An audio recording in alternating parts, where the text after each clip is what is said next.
নিরামিষ ফুলকপি রোস্ট হলো একটি সমৃদ্ধ ক্রিমি স্বাদযুক্ত এবং হালকা মশলাদার বাঙালি ফুলকপির তরকারি, যা বাঙালির মধ্যে খুবই জনপ্রিয়। এটি একটি বিশুদ্ধ নিরামিষ রেসিপি, মানে পেঁয়াজ আর রসুন ছাড়াই কিন্তু এটি খুব সুন্দরভাবে তৈরি করা যায়।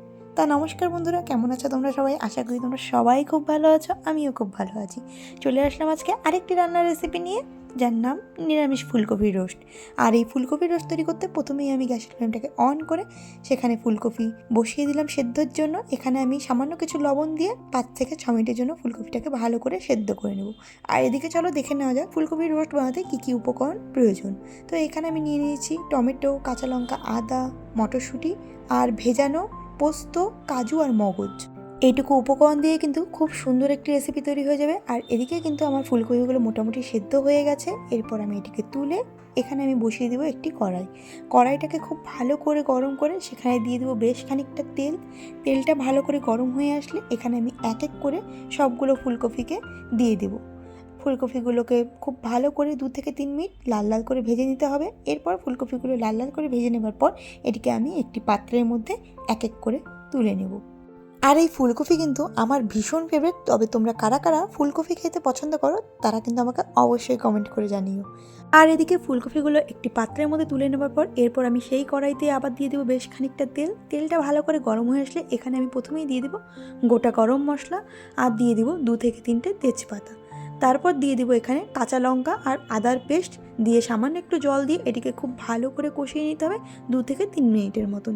এরপর আমি এখানে দিয়ে দেবো টমেটো পেস্টটাকে খুব ভালো করে নাড়িয়ে নিতে হবে। এখানে টমেটো পেস্টটাকে আমি 1 থেকে 2 মিনিট খুব ভালো করে নাড়িয়ে নিয়ে দিয়ে দেবো মটরশুঁটি দিয়ে দেওয়ার পর এটিকে খুব ভালো করে আবারও নাড়িয়ে নিয়ে এটিকে আমি একটি ঢাকনার সাহায্যে ঢেকে রেখে দেবো মিনিমাম 2 থেকে 3 মিনিটের জন্য।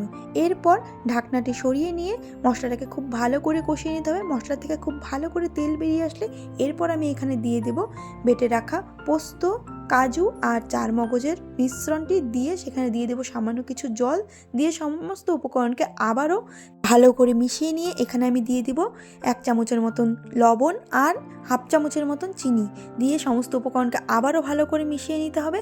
আর এটিকে খুব ভালো করে মিশিয়ে নেওয়ার পর এখানে আমি দিয়ে দিব ভেজে রাখা সেই ফুলকপিগুলোকে খুব ভালো করে মশলার সাথে মিশিয়ে নিয়ে এটিকে আমি ঢেকে রেখে দেবো 3 থেকে 4 মিনিটের জন্য। এরপর ঢাকনাটি সরিয়ে এটিকে খুব ভালো করে কষিয়ে নিতে হবে। এটিকে আমি মিনিমাম 3 থেকে 4 মিনিটের মতন খুব ভালো করে কষিয়ে নিয়েছি। আর এরপর আমি এখানে দিয়ে দিব 1 কাপের মতন উষ্ণ গরম জল আর 1.5 কাপের মতন উষ্ণ গরম দুধ দিয়ে সমস্ত উপকরণকে আবারও খুব ভালো করে মিশিয়ে নিতে হবে। আর এরপর আমি এটিকে ফুটতে রেখে দেবো। এখানে আমি 5 থেকে 7 মিনিটের মতন খুব ভালো করে জাল দিয়ে নিয়েছি। আর তারপর আমি এখানে দিয়ে দিচ্ছি কস্তুরি মেথিটা তোমরা কষানোর সময় দিয়ে দেবে, আমার মনে ছিল না তাই আমি পরে দিচ্ছি। কস্তুরি মেথি দিয়ে সমস্ত উপকরণকে খুব ভালো করে মিশিয়ে নিয়ে আবারও এটিকে 3 থেকে 4 মিনিট খুব ভালো করে জাল দিয়ে দিতে হবে। এরপর খুব ভালো করে জাল চলে আসলে এটিকে আমি আবারও ভালো করে নাড়িয়ে নিব। আর খুব ভালো করে নাড়িয়ে নেবার পর এর মধ্যে আমি দিয়ে দেবো খানিকটা বাটার দিয়ে সমস্ত উপকরণকে কিন্তু খুব ভালো করে নাড়িয়ে নিতে হবে। আর এখানে কিন্তু আমার ফুলকপি রোস্ট একদম তৈরি। দেখো এটি কত সুন্দর করে তৈরি হয়ে এসেছে। এরপর আমি এটিকে একটি পাত্রের মধ্যে বেড়ে নেব। তা এই ছিল আজকে ফুলকপির রোস্টের রেসিপি। তোমাদের কেমন লাগলো তা কিন্তু আমাকে অবশ্যই কমেন্ট করে জানিও।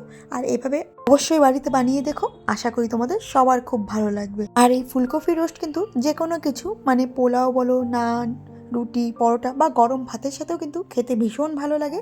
তবে তোমরা কারা কারা ফুলকপি রোস্ট খেতে পছন্দ করো তারাও কিন্তু আমাকে অবশ্যই কমেন্ট করে জানিও। এরকম সহজ সিম্পল রান্নার রেসিপি জানতে হলে অবশ্যই কিন্তু আমার চ্যানেলটিকে সাবস্ক্রাইব করতে হবে। তাহলে ভিডিওটিও আজ এখানেই শেষ করছি। সবাই ভালো থেকো, সুস্থ থেকো। দেখা হবে পরে আবার একটি নতুন রান্নার রেসিপি নিয়ে। ততক্ষণের জন্য টাটা।